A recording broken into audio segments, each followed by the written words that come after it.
ওনার মধ্যে একটা জেদ ছিল, এটা অনেক দিন থেকে উনি লালন করতেন, মানে যা করবেন সেটা 1 নম্বর হতে হবে এবং সেটা হওয়ার জন্য যা করণীয় সেটা উনি করে ফেলবেন, এরকম একটা জেদ তার মধ্যে কাজ করতো এবং উনি সেভাবে কাজ করতেন এবং অক্লান্ত পরিশ্রম করতেন। মানে তার বয়স এবং তার পরিশ্রম দেখে আমি নিজেই অবাক হয়ে যেতাম। মানে আপনারাও নিশ্চয়ই, মানে যারা যমুনাতে কাজ করেছেন তার সাথে, তারা বলবেন যে তাদের বয়স অনেক কম হওয়া সত্ত্বেও তার সাথে পাল্লা দিয়ে কাজ করার কোনো মানে চ্যালেঞ্জ করার কোনো স্কোপ ছিল না। আমি এই ঢাকাতে বিভিন্ন পদে চাকরি করেছি, সেটা আমি বলবো, কিন্তু আমার কাছে কেউ ওনার সম্পর্কে নেগেটিভ কথা বলেছে বলে আমার মনে পড়ছে না। আমি ওনার সাথে সরাসরি কিন্তু আমার একবারই দেখা হয়েছে, কিন্তু ওনার সাথে আমার অনেকবারই কথা হয়েছে। যেমন আমি ঢাকা জেলা প্রশাসক ছিলাম প্রায় 3 বছর, আমি স্বরাষ্ট্রের এডিশনাল সেক্রেটারি ছিলাম, আমি বেসামরিক বিমান পরিবহন পর্যটন মন্ত্রণালয়ে আমি সিনিয়র সচিব হিসেবে অবসরে আসছি। বিশেষ করে ঢাকা এবং স্বরাষ্ট্র মন্ত্রণালয়ে থাকার সময় ওনার সাথে আমার আলাপালা হয়েছিল, কিন্তু ওনাকে আমার কিন্তু একজন সজ্জন ব্যক্তি মনে হয়েছে। উনি সারা বাংলাদেশে একজন বহুল পরিচিত খ্যাতনামা ব্যক্তি, ব্যবসায়ী হিসাবে, শিল্প উদ্যোক্তা হিসেবে উনি দেশের একজন শীর্ষস্থানীয় ব্যবসায়ী ছিলেন।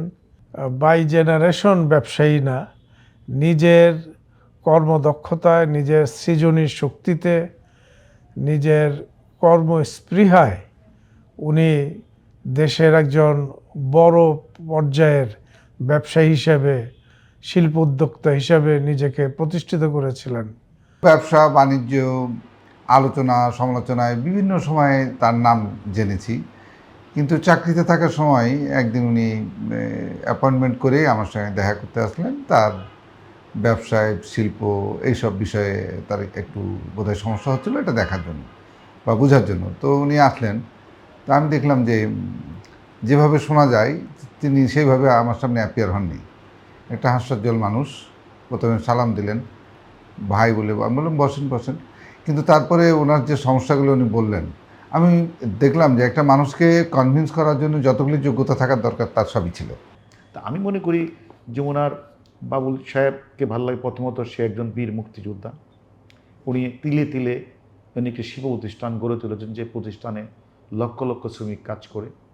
উনি এদেশের স্বাধীনতার পরে যখন মানে পাকিস্তানি শিল্প পরিবারগুলো এখান দেশ থেকে চলে যায়, দেশে যখন আসলে শিল্পপতি অভাব বা কর্মসংস্থানের লোক নেওয়ার অভাব, তখন সেই মুহূর্তে কিন্তু উনি দেশপ্রেমিক বীর মুক্তিযোদ্ধা।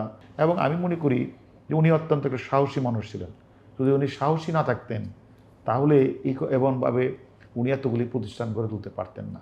নুরুল ইসলাম বাবুল বাংলাদেশের যে বিজনেস আইকন ছিল তাদের মধ্যে অন্যতম প্রতিক্রিয়া। উনি ওনার নিজ হাতে বাংলাদেশের সফল কতটি ব্যবসা প্রতিষ্ঠা করেছেন। উনি অসংখ্য মানুষের কর্মসংস্থান তৈরি করেছেন। ঢাকা শহরের উন্নয়নে ওনাদের মতো যারা শিল্প উদ্যোক্তা রয়েছেন তারা অনেক ভূমিকা পালন করেছেন। একটা মিথ ছড়িয়ে দেওয়া হয়েছিল যে বাবুল সাহেব খুব বদরাগী মানুষ। হ্যাঁ, ওনার একটা রাগী তো আর বটেই, ওনার কাজে রাগটা কখন, মানে ক্ষেত্র বিশেষে একটা কাজ ঠিক মতো হচ্ছে না, বা মিথ্যা কথা বলছে, কেউ মিথ্যা কথা বলছে, কেউ কোনো টাকা পয়সা ঠিক মতো হিসাব দিতে পারছে না, হ্যাঁ, তখন তিনি একটু রেগে যেতেন। এটা খুব স্বাভাবিক, রেগে যেতেন, কিন্তু তার তো প্রায় 18 থেকে 20 ঘন্টা এই ভদ্রলোক কাজ করতেন।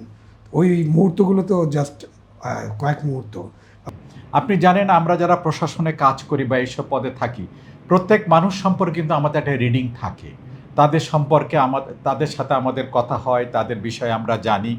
আমি সমাজে যেখানে মিশেছি, কিন্তু ওনার সম্পর্কে ওনাকে সবাই একটা খুব রাগী মানুষ, ভীতু মানুষ হিসেবে কিন্তু মনে করে, এটা কিন্তু সত্য। কিন্তু উনি কারোর সাথে ইল বিহেভ করেছেন, একটা খারাপ কাজ করেছেন, কারো সম্পর্কে কারোর প্রতি বিরাগ ভাজন হয়ে উনি তাকে কোনো প্রতিশোধ নিয়েছেন, তাকে কোনো হেনস্থা করেছেন, এমন কথা কিন্তু আমি কখনো শুনিনি। উনি যে জিনিসটা ওনার সম্পর্কে নেগেটিভ হওয়ার কারণ, উনি যে কথাটা বলে স্পষ্টভাবে বলে, বোল্ডলি বলে। উনি সাধারণত আমি দেখেছি ওনার সিদ্ধান্ত চেঞ্জ করতে চান না, এই একটা জিনিস হতে পারে। আপনি যেমনটাই বললেন যে ঠিক যথার্থই, আমি ওনার সাথে আমার সামনাসামনি দেখা হয়েছে সম্ভবত এই আপনাদের যুগান্তর পত্রিকার প্রতিষ্ঠা বার্ষিকীতে। আমি দেখেছি এত বড় মাপের একটা মানুষ ছোট্ট একটা রুমে বসে আছে, ছোট্ট একটা রুমে বসে আছে, চারিপাশে ওনার ফাইলপত্র, ল্যাপটপ, কম্পিউটার ছড়াছড়ি, উনি শুধু কাজ করেই যাচ্ছে। সেদিন ওনার সাথে কথা বলে আমার ভালো লেগেছে, উনি আমাকে কফিও খাইয়েছিলেন। আমি দেখলাম যে আমার যে শোনা, মানুষের কাছ থেকে শোনার সাথে মিলে নাই, বরং আমি নিজে যেটা জেনেছি সে আমার জানার সাথে ওনার চেহারার আমি মিল পেয়েছি। উনি আমার মতো একটু উঁচু লম্বা মতো মানুষ, আমার গায়ের রঙও ঠিক অনেকটা আমার মতো, কাজেই উনি পা থেকে মাথা পর্যন্ত আপাদ মস্তক একটা পরিশ্রমী মানুষ এবং প্রকৃতপক্ষে একজন শিল্পপতি। প্রায় 40-42টা ইন্ডাস্ট্রি উনি তৈরি করেছেন। ওনার সাথে আপনার মাধ্যমেই আমার পরিচয় হয়েছিল। আমি তখন পূর্ত মন্ত্রণালয়ের সচিব, উনি রিয়েল এস্টেট ব্যবসা ওনার ছিল, ওনার অনেক ব্যবসার সঙ্গেই পূর্ত মন্ত্রণালয়ের সম্পৃক্ততা ছিল। তো উনি আসতেন, আমি দেখেছি ওনার মধ্যে একটা অনাড়ম্বর ভাব ছিল। উনি অনেকটা এত বড় প্রতিষ্ঠিত শিল্পপতি হওয়া সত্ত্বেও একটা মাটির সাথে ওনার একটা সম্পর্ক ছিল। উনি নিজেকে সেইভাবেই আত্মপ্রকাশ করতেন। সেই জন্য একটা অনাড়ম্বর সম্পর্ক, একটা আন্তরিক সম্পর্ক ওনার সাথে আমার তৈরি হতে পেরেছিল। কালের পরিক্রমায় সবাইকে যেতে হয়, তিনিও গেছেন। কিন্তু এই যে এখন শুনি যে প্রায় 50,000 লোকের কর্মসংস্থান যমুনা গ্রুপে, এইটা হলো তার দূরদৃষ্টির একটা ফল, যেটা আমাদের মানুষ এখন যারা কাজ করেন তারা পাচ্ছেন।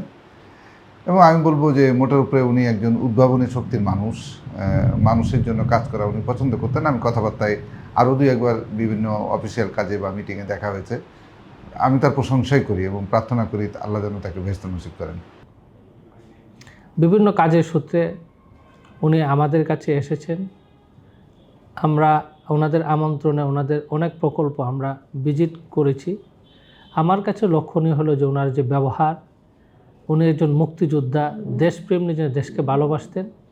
সেই ভালোবাসার উদ্যোগ নিয়ে উনি আমাদেরকে যতগুলি ভালো উদ্যোগ ছিল, আমাদের ভালো পরিকল্পনা ছিল, সবগুলো উদ্যোগকে উনি স্বাগত জানাতেন এবং ভালো পরামর্শ দিতেন এবং ভালো দিক নির্দেশনা আমাদেরকে দিতেন।